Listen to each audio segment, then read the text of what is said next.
Hola, qué alegría estar acá en Barcelona, donde he estado tantas veces de vacaciones con mis hijos. Y ahora por una organización que se llama Lo que de verdad importa. ¿Y cómo sabes lo que de verdad importa? ¿Cómo sabes? How do you know? How you will find out what is really important for you? Yo voy a contar cómo lo describo yo, poco en español, más en inglés, en spanglish, porque yo soy holandesa. Pero no se puede elegir qué nos pasa en la vida. Nos pasan cosas que no podemos controlar. Pero sí puedes elegir cómo reaccionamos. Nuestra reacción es la única que podemos controlar. Y ahora yo quiero convencer a ustedes, a vosotros, de no reaccionar, pero quedarse quieto, sino observar, ni pensar, observar. Eso fue la primera paso con que enfrenté yo mi nueva realidad en Vietnam, la jungla. Y así pude escuchar a mi instinto. Y mi instinto, mi intuición, la vocita que tenemos todo por dentro, que te dice si algo es una buena idea o no. Tu instinto, tu intuición, la voz de Dios, yo grande, corazón, como lo llames, no importa. Mientras no da prioridad a la otra vasito, aquí, que siempre compara, que siempre habla, que siempre tiene opiniones, juezca, que inventa telenovelas, que hace ruido en la línea. Así sobreviví 8 días en la jungla, apagando esta voz, escuchando la otra. Tenía una buena formación por eso. English. I had a good formation for that. I had a lucky childhood. I was the youngest. That teaches you how to observe. Nobody takes you serious. I don't see the translation. ¿Lo pagan en español? No, there should be translation, sorry. Okay, I talk slowly. Yo fui la más joven de la familia. Ya está. Oh, perdón. Okay. I was the youngest of 4, and that teaches you how to observe. And I never took myself very serious because nobody took me serious, not my brothers. And I could come along with my brothers and my cousins as long as I would not cry. So I didn't cry, and I observed. I was lucky in love. In el colegio, I met my mate, Willem van der Pas. Pasje, how I called him. We were lucky, we hit the jackpot. Our love was real. It would last for 13 years. Here we have an internship in Chile. We were thinking the same. We wanted to make the world a better place. So we went to United Nations in Chile, Santiago, and did an internship on the United Nations. But there we decided that money makes the world go round. So we wanted to work at the bank to maybe learn how it worked and maybe redirect the money. And so we did, and we were lucky in our careers. I ended up trading foreign debt of Latin American countries, the Jura externa. And it was a huge amount of money. I was the only woman on Wall Street, but I stayed still, and I listened to my intuition. And there were only men, and he really did not like that I knew where the market was going. But I knew where the market was going, and I was the most profitable employee at Banco Santander at one point. And my novio, he went to Chile, and we would call on the phone from Madrid to Chile, and I would wake him up, he would put me to bed, we would eat together, and we would see each other all over the world. And we had our whole life in front of us, we thought. So here we have success on Wall Street. Good.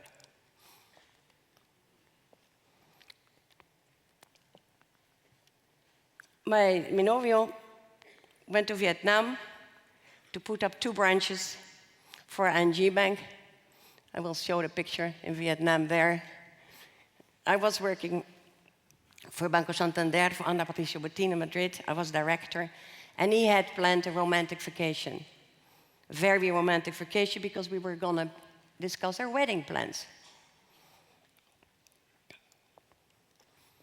November 14, 1992. How did our doomsday start? Very early, too early. I was in a very bad mood, because I'm like a late sleeper. A city girl. My boyfriend wanted to make most of the day, so I see that plane, very small plane, very old-fashioned. It looked like the movies I saw about Vietnam with fighter jets. We had to walk over the tarmac. I see the plane. I said, no, I'm not going to go in there. No, I'm claustrophobic. It's too small. I'm not going in there. And then he said, well, please, it's only 4 days vacation, 5 days. The jungle is way too dense. Let's just please do it for us. It's only 20 minutes. Please go into the plane. So I go in the back of the plane. I see the inside, and I say, no. I turn around, and I wreck out of it. And he picked my fist, and he looked at me very lovingly. He said, please, my amor, please do it for us. So I sit down there on the 2nd row, heart beating. Everyone has to put their seatbelt. I don't. 20 minutes, he said. I'm counting the seconds. I'm looking at his watch. 20th minutes, I say all the poems that they told me at school that I had to learn in German. I didn't like German, so I was always naughty, so I had to learn poems by heart, and I was reciting them. And the 20th minute, we don't go down. And I say, what? He said, well, I had to lie to you, otherwise you would never gotten in. So now I'm angry. I'm looking at his watch. And the 50th minute, there's a giant drop. Now he looks at me scared. He's scared. And I say, well, of course, a shitty little plane like that will feel like that. It's like an air pocket. Don't worry. So I'm happy I was soft to him.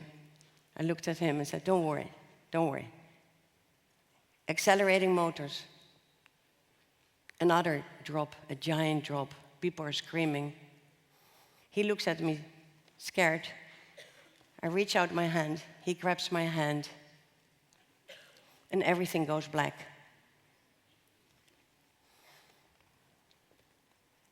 Next moment, I wake up to chaos. The fuselage has cut open. I can see the growth through the opening. I hear sounds of the jungle, like crickets. So one moment I'm with motors, noisy motors. The next I'm like in a noisy sound of the jungle with crickets and apes and who knows what. And I see all this growth in front of the window. There's something on top of me, something heavy.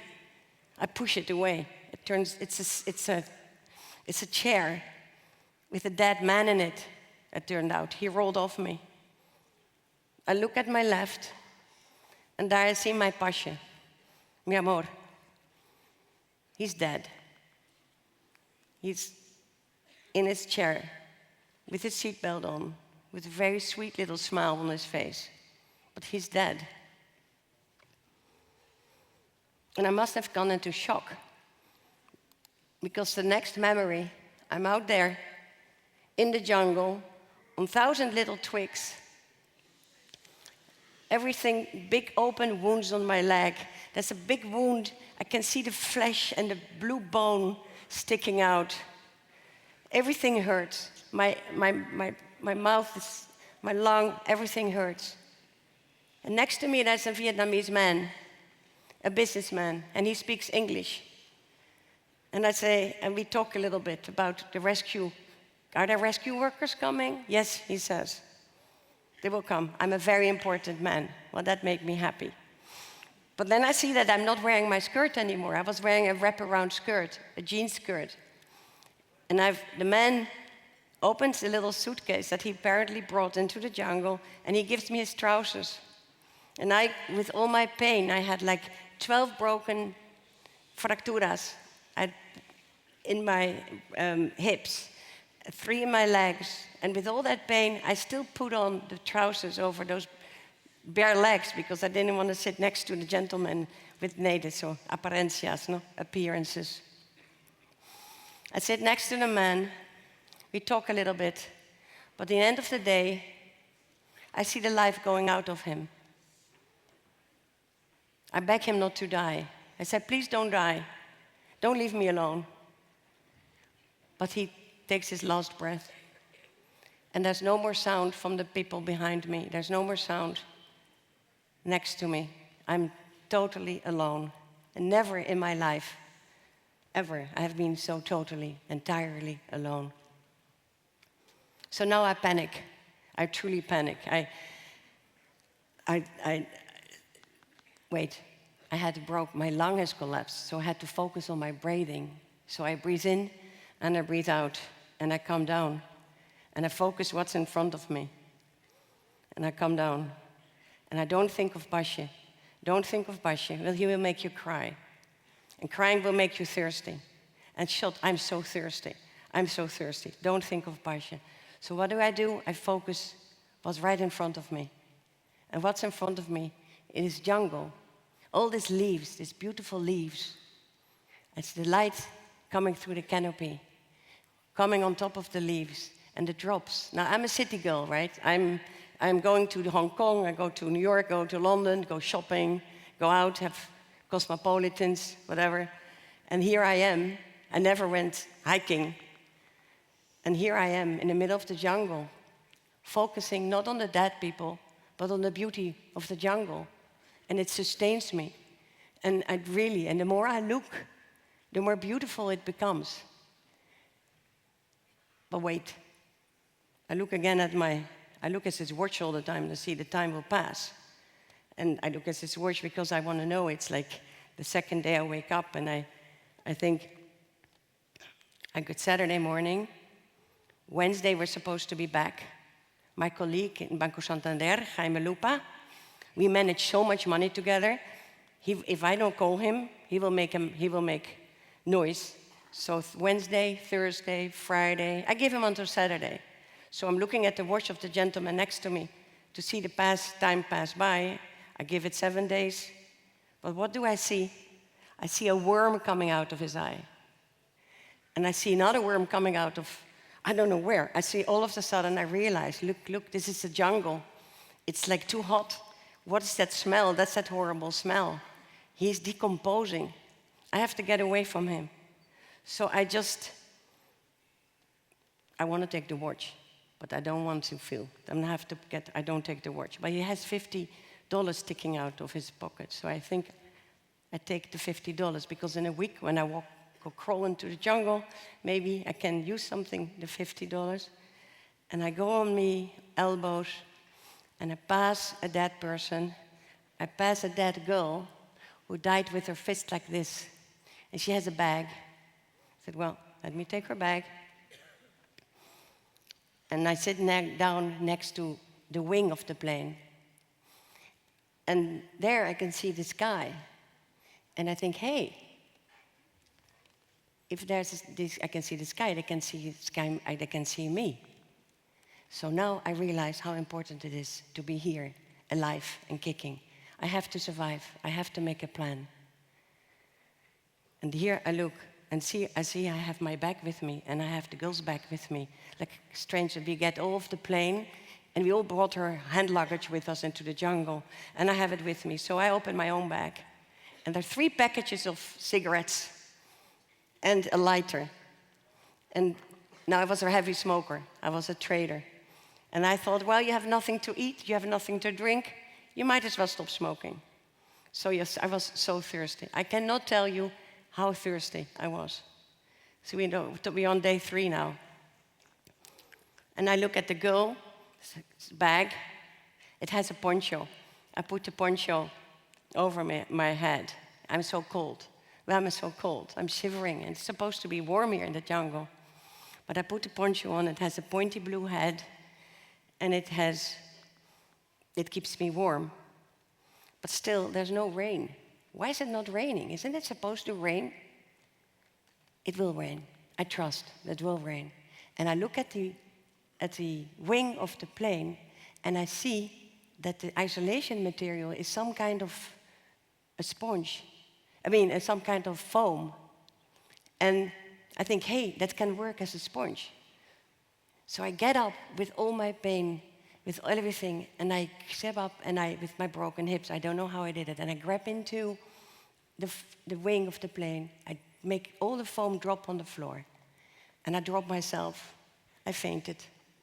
I wake up, and then I fold 8 little balls, and I line them up next to me, and I wait for it to rain.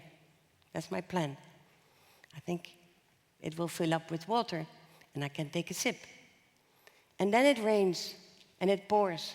All of a sudden, the sky opens, and I can hold up my poncho, and I can drink. It's got the best champagne. And I see how my little balls fill up with water. And I congratulate myself. Aren't you smart? So there you go. And then, again, I kept my sense of humor. You had to do something, because I was so claustrophobic. And here I am, in the jungle, stuck. I could not even sit for blowing my hair. I could not even sit on a sunbed. I was so impatient. And here I have to wait for how long, I don't know. Waiting for my next drop of water. Every 3 hours, by the sun, I would see, like, okay, I can take another sip. And then I just thought of my family, how they were using the shower and how they were drinking from the taps, and I had no idea that I was there. And how I never appreciated my showers and my water. But I trusted. People would come and get me. And the more I looked at the jungle, the more I became one with the jungle. There were centipedes and snakes. The centipede was going over my leg. And I just felt one with the jungle. So he just walked over and went back again. And I didn't think of what could happen. I stayed right there in the now, just enjoying the beauty and waiting for what was happening. Sorry.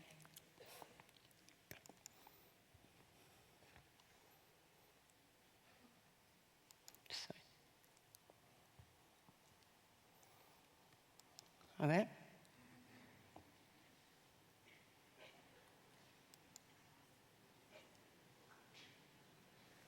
Pardon.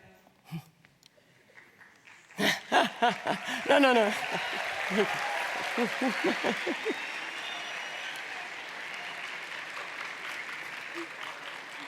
Thank you. So there I am doing my own thing in the jungle. And I thought that nobody was missing me because we were going to come back on Wednesday. But on Saturday morning, the hotel in the romantic resort, the most beautiful hotel, called ING Bank, who called my parents and called my fiance's parents and saying we had not arrived. So our families were already getting together, planning our funeral. Our families, Manovia, Jo, these are Dutch people, Hollandeses, super rational. My father was in operational research. They thought, you're in an airplane crash, you will never make it. That's it, out. So they were already planning together, our families, because we were 13 years together, this most beautiful get-together in college, in the church, como una misa, like a service. And they put ads in the newspaper that we were dead. And everyone wrote letters, the condolence letters, how nice we used to be. And that's very good for your self-esteem if you can read your own condolence letters to my parents and pictures and everything. So they were doing their own thing. But there was one person who would not believe that I was dead. And that was my colleague, Jaime Lupa, the one who I managed all that money with.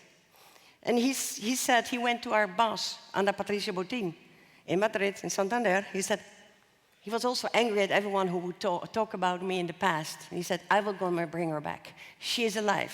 Stop talking about it. I know that she lives. I know. So, because we were trading in London and New York, a Brazilian person in London called the ambassador in Geneva, who gave him then a visa to go to Vietnam. He flew from Madrid to visit. Anne Boutine said, spare no cost. That was very kind of her.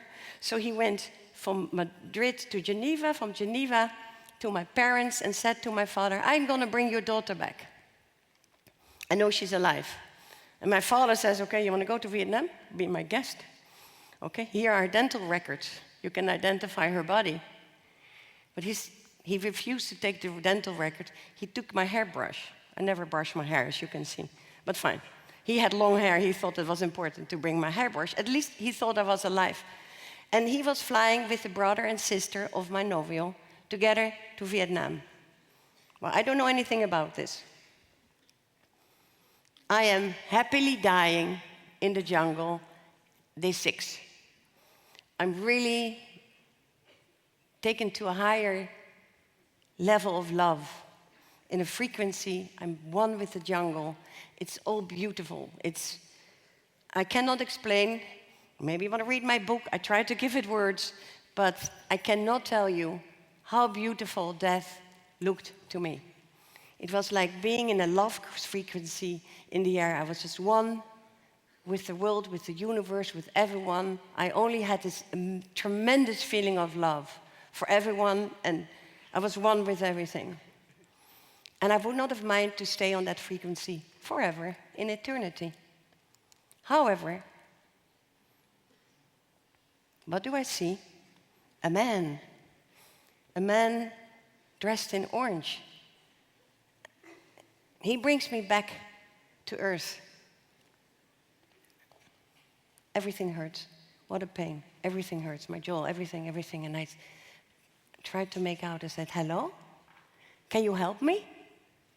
But he just stands and stares at me like that. I said, hello? Can you help me? French, he's Vietnamese. Pour favor, pouvez-vous? I don't know. Ayúdame? But he doesn't do anything. He just stares at me, really, literally, hours. He's standing there the whole day. And at the end of the day, he goes, nothing. And I think, okay, that must be a ghost.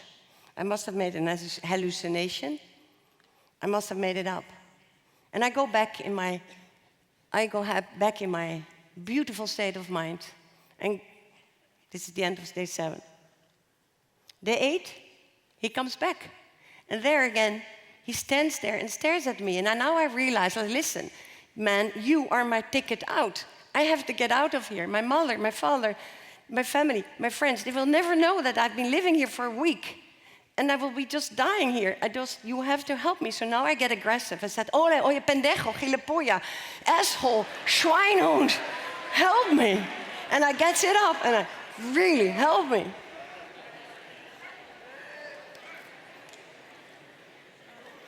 And what does he do? He leaves. And I think, oh shit, now I insulted him. He's gone forever. And he left. So I thought, okay, now I will die. But that's okay, because I didn't mind dying. But on the end of that day, and the 8th day, I see a group of men coming up the mountain. And they're carrying body bags and a passenger list. They come over to me. They let me point out my name, Annete. And they give me a sip of water from a blue bottle that I will never, ever forget. They put me on a canvas, and they bind the end of the canvas to two sticks, and they start carrying me away from the crash site. But this is the second time that I truly panic. Like, hey, I don't want to go. I don't want to leave mi novio, mi amor. I don't want to leave this beautiful feeling. I don't want to leave that jungle. Please leave me here. And then the men looked at me, worried, and they put me down, and they take off their shoes. And I think, why are they taking off their shoes? But they look at me again, and then I realized they took off their shoes because they thought they were hurting me by walking that way. So they were so taking care of me so much that they took off their shoes because they thought they were hurting me. And then what did I do? I got over myself. And this is my message to you. I got over myself. And instead of my own little misery, my pain, and my boyfriend or whatever, I focused on this man that were saving my life, that they must have, I don't know what to do to find me in the middle of nowhere, because once they took me out of there, I realized how big the middle of nowhere was, and that they found me was a miracle. So instead of thinking of myself, I thought of them, and I was grateful.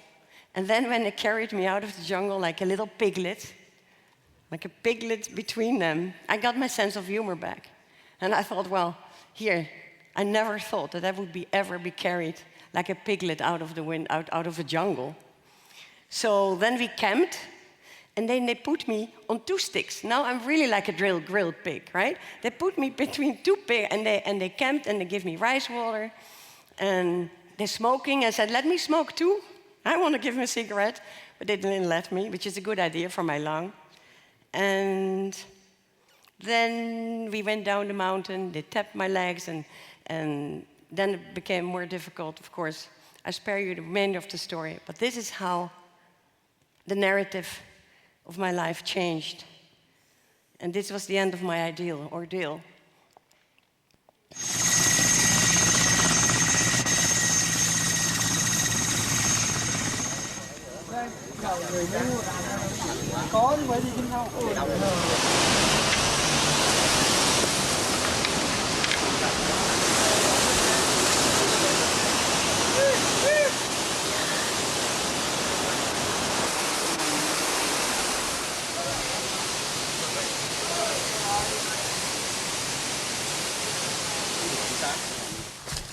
Mình đã nghĩ ra mình chụp cái số hiệu của nó.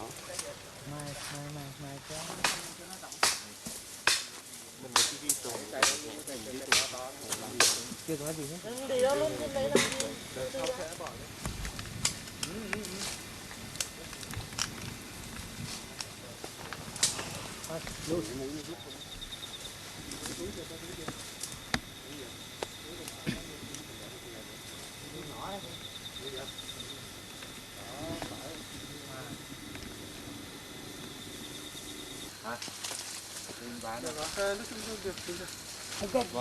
Đứng nhảy được không?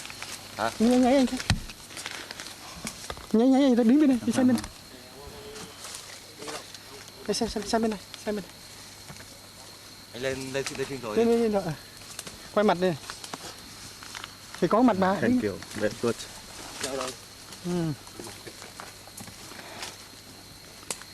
Em chụp đi. Đây. Đây luôn. Đứng kiểu có chạy chụp lại.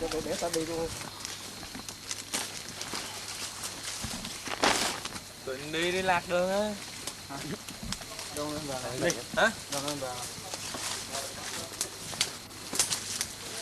Đó không có cắm tay cắm cuối. Cầm được chưa?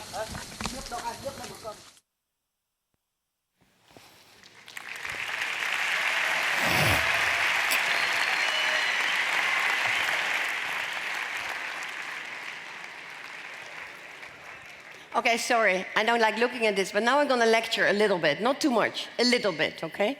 Because I really wouldn't like you to understand, because you're living in this world with social media and expectations. Expectations there are way higher, much higher than for my generation.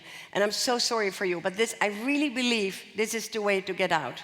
So when you react to anything, to anyone, in any circumstance, please stay still. Observe. Don't think. Don't get your other mind in between. Just look. Look what is real. And accept. That's what Mimi said too. Accept what is real. If you cannot change it, accept it. Because fighting reality takes a lot of energy. And it takes all your mental and emotional power. Just accept it. And once you accept what you don't have, like I accepted that I was not with the love of my life on the beach. I saw the beauty of the jungle. And then stay present. Don't let your mind go in and say, and get soap operas. What if a tiger comes? What? I'm so afraid, I'm in the jungle. What if a tiger comes? Fear is only stuff that's going to happen to you later. Right now, there is no tiger. All those fears that you have, and I know you have, and ansiedades, because they put them on you. Right now, they are not here. There is no tiger. So just stay here. And then my favorite one is get over yourself. Get over yourself, because like I was with the gentleman, when you preoccupied what you're wearing, or how people see you, whatever, even with your pains or everything, it's so much easier if you just look over it, and focus on the person in front of you, who has also a difficult life, or look at the beauty, look at anything, get over yourself. And then surrender to the moment, surrender to the conversation, surrender to your homework, surrender to anything you have to do, because keotra. Okay, then you go from awareness to movement and action. So now you're in a nasty situation. Make a plan, divide it in feasible steps.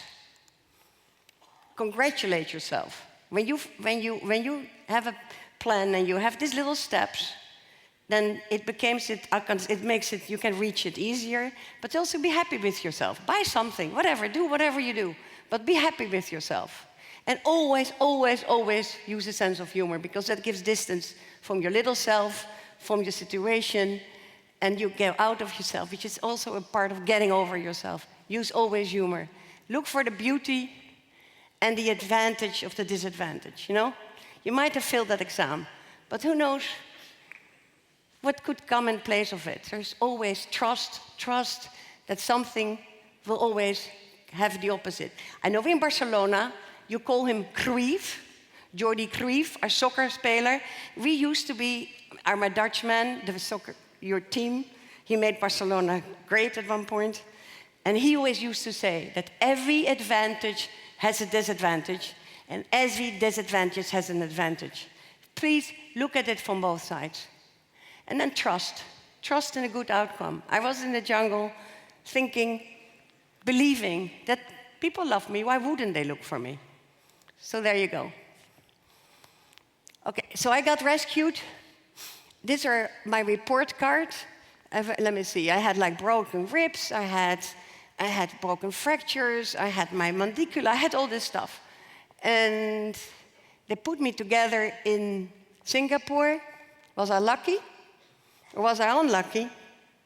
Because now I had to face life without my right arm, without my other half, without the nicest man in the whole world. And the funeral was awful. He was standing there, my groom, waiting for me at the altar in a coffin. And they carried me, like solemnly, like if we were in a wedding, to the coffin with my roses on top. They carried me to the grave behind him. And that was the worst. Everyone said the airplane crash. The airplane crash, in the end of the day, was beautiful. But to get over the loss of him, I had to thorough mourn. I had to go to the passos of mourning, the stages of mourning. But there's so many people going through this. But also, I believe when you mourn somebody, stay with it. Stay with it and feel it. And then you learn and cry and fight. But once you accept it, when I accepted that he was not there anymore, he stayed for always with me. Okay, here I'm back to life. I go back to business, to parties. This is in Madrid. I go back to skiing. And my colleague with the long hair there, Jaime Lupa, my co-head trader, well, we spent all our time together. So, que otra? I said to my boss, Anna Botin, I said, well, I'm sorry, after 2 years. He took me on vacation with his sons to Curaçao. And there was an old lady who told me there, who saw me crying. It was New Year's Eve, and I'm crying for my boyfriend. I'm missing Pasha terribly.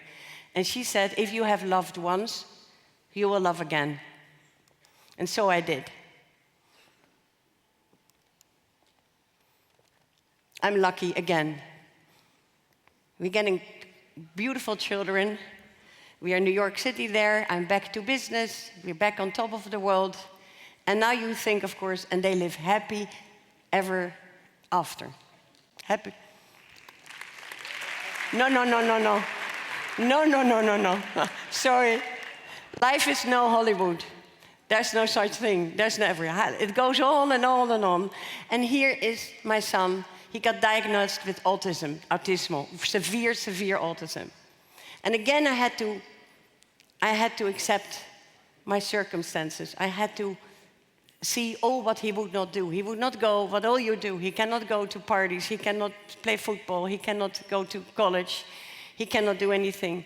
But once I accepted what he could not do, again, I could see what was there. Because my son and my son's life in New York City, where he was running with other people, with volunteers in Central Park, and volleyball leagues, and I don't know what they do, volunteering, please. I could see what there's another world of love. They call it disabilities. They're not disabilities, there's additional. And again, every advantage has its disadvantage and the other way around. This world of my son, I feel privileged to have entered his world. So I wanted to write about that, right? I wanted to write a book. But I'm Dutch and I'm rational. I think I have to go back to the jungle and to see if that really was the way I saw it. And there was always this mystery of the orange man. Like, was he real? Was he a ghost? Phantasma? Was he an hallucination? We always ended up thinking that. And so I go back to Vietnam with tremendous fear. Now, I'm not courageous at all. I had to make that flight. I have to take the same flight. I have to see the Vietnamese. But I did it. And here is my old crew. It was a grueling 6-7 hours climb up the mountain in the jungle. In New York City, I had to run up the stairs in my building in order to get fit for it, because I'm still not a hiking girl. And then we there on top of the mountain. They make lunch on the same spot. It was, of course, completely different than I remembered. And then I see it. I realize, hey, it's him. It's the orange man. He sits exactly the same way. And I go over to him and I ask translators to come. And I say, hey, you rescued my life. Why didn't you say anything? Why didn't you? I was screaming at you. What happened? And then he said, at that time, in '92, he had never seen a white person. And he had never seen blue eyes. And there he came. And he came to, well, it's like an archetype of a ghost. He came there to the site, he found it all by himself. He sees all those dead people.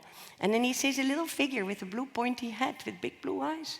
And he had never seen that. So he thought that I was a ghost. And he was just waiting for me to fly away.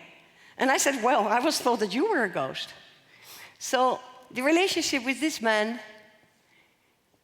that's him, Mr. Tao, is another form of love. And I think my story is a story of love, of many stories of love, but this is also unconditional love, what he did for me.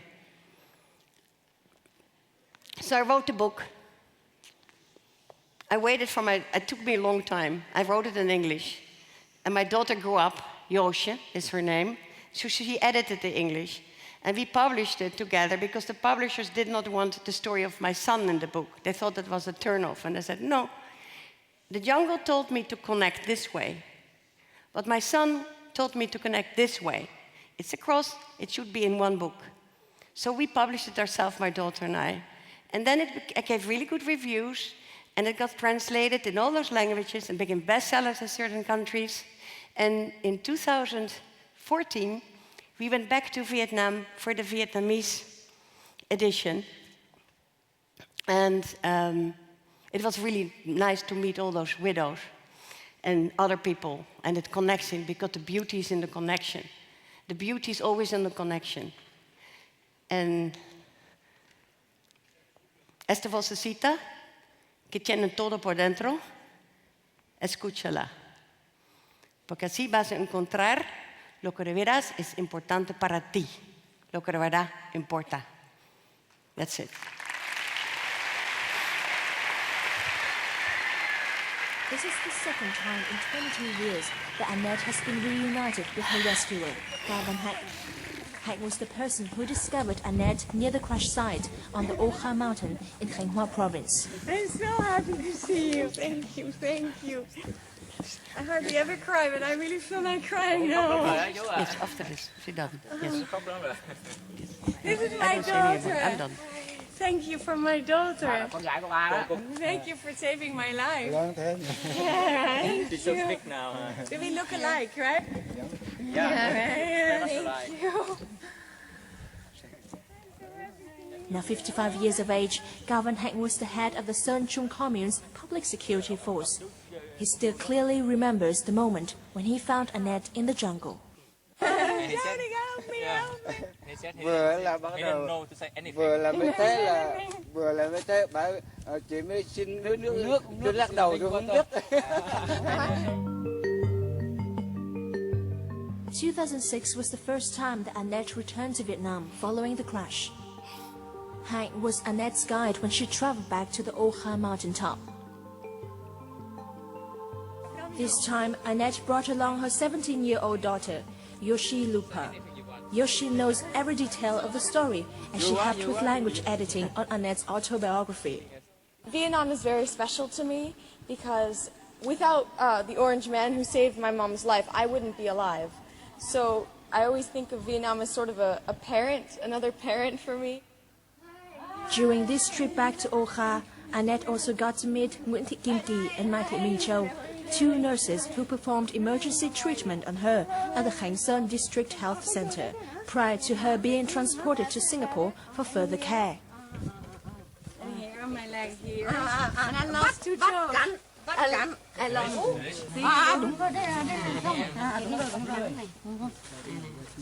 Hồi đó là chân cái chân này nè, sưng lên nè, rồi là bắt cắn đây nè, đó, rồi là cắn đây hết. And I lost 2 toes. You see 2 toes. Đó, cắn đây luôn nè, sưng hết cả cái chân lên luôn. Con gái á, chứ không có mẹ thì chỗ này đâu có con á.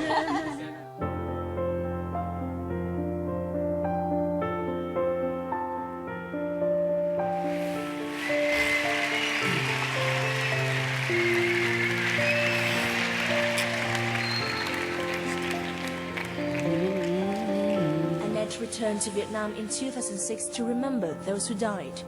This time, she has come back to honor the living and life. Vietnam is the country where I lost so much, but then again I gained so much too. I gained so much and I feel now connected to the Vietnamese people. I had a beautiful experience on the mountain, a beautiful experience, a near-death experience, and dying was beautiful, and that took that with me. And then later I connected to my rescuers, and I'm so happy. Those 2 messages I want to my daughter, to connect this way and to connect this way. That's my message. Bravo. Annette. ¿Cierto? Muchas gracias. Thank you. Muchísimas gracias, Annette, de verdad. Os dije que era una historia increíble. Vamos a recibir a Diego Arangüena de Xaloc, que va a hacer vuestras preguntas. Diego, adelante. Venga ese aplauso a Diego. Adelante, Diego, gracias.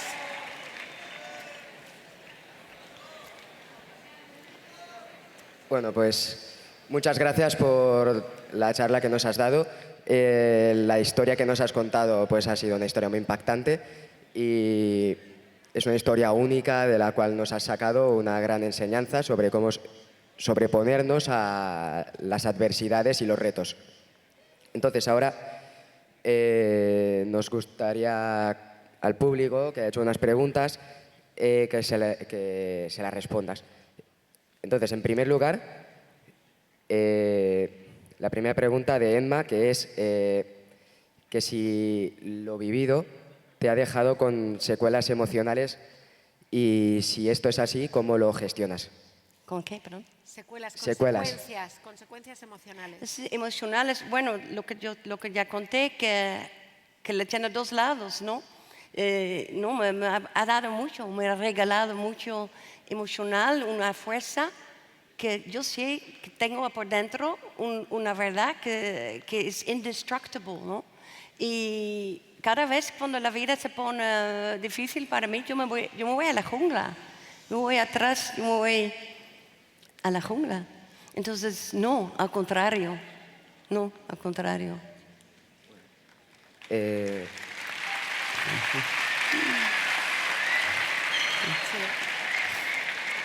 continúa, Diego. La segunda pregunta de Lucas, que referente al amor que tenías con tu anterior pareja, si sobrevivir fue una forma de mantener vivo el amor por los dos. Si fue una forma de amar también. ¿Cómo? Tu primer novio murió, Sí. pero luego el amor que tú tenías cuando él ya murió, ese amor continuó, creció. Sí, sí, es un parte de ti, ¿no? Nosotros cuando uno muere lo internalizamos completamente. Solamente cuando de verdad siente tu dolor, cuando deberías sentirlo, ¿no? Es el proceso de mourning, ¿cómo se llama la palabra? Es el proceso que otra vez tiene que sentirlo, tiene que aceptarlo y luego te quiere para ti para siempre, ¿no? Es un parte de mí, está aquí conmigo, está siempre presente, ¿no? Es un amor lo más grande que había y lo más grande que hay. Sí. ¿Y la última, Diego? La última pregunta es de Pau y quiere saber qué es lo que de verdad importa para ti. ¿Qué es lo que de verdad importa para Annete? Bueno, eso cambia, ¿no? En la vida lo que de veras importa un poco, pero yo te conté de dónde vengo, pero ahora en este mundo lo que me importa es la conexión, que estamos tan separados y más y tenemos que unirnos. La conexión para mí es la más importante que hay y que estamos buscando nuestras diferencias, otra vez está acá y yo creo que las redes sociales ayudan con eso, lo hace más grande, pero yo creo que nos tomamos como 90% tenemos el mismo cuerpo, lo mismo todo funciona igual. Entonces, el fijar la diferencia no ayuda para nada. Entonces, tenemos que fijar en lo que nos une y eso es lo que nos une y la conexión. Y otra vez, yo creo que la conexión se encuentra when you get over yourself, get over your ego. Ahora tenemos tipos que están manejando el mundo con un ego súper grande, que no vale. Y yo creo que superar el ego, conectar y ya. Y vamos. Muchas gracias. Diego, muchísimas gracias. Thank you so much, Annete. Thank you so much. Thank you. Qué bueno, pues...